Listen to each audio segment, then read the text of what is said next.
Аз съм Гатю Танков, любител на гатанките и виден гатанколог. Как сте, добре ли прекарахте зимата? А бай ви, Гатю, да ви кажа, зимата го прекара много грозно. По този повод директно една гатанка ще ви кажа.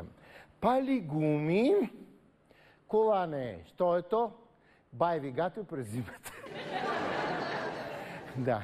А сега си поблъскайте главите, шибайте ги сюмбруци над следната ми гатанка.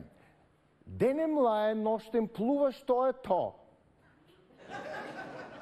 Ченето на моята тъща. Следващата гатанка е по-лесна, ама па няма да се сетите, като ви гледам така. Не ме гледате много проникновенно. Изпускате логиката. Така. Слушайте сега, тя е лесна. Не е чудовище, пък всички ги е страх от него. Изравнителна сметка за парно. Не е така? Така. А знаете ли как да намерите маса в препълнен ресторант? Ще ви кажа.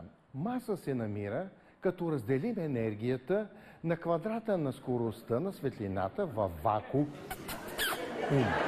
Простичко, нали? Също като депутат в българския парламент.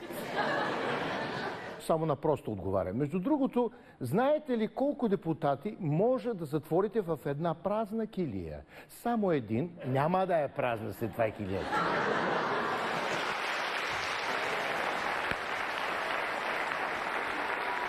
Сега, следват няколко много бързи гатанки, свързани с мен. Например, как се нарича жена от моето село, чийто мъж не пие?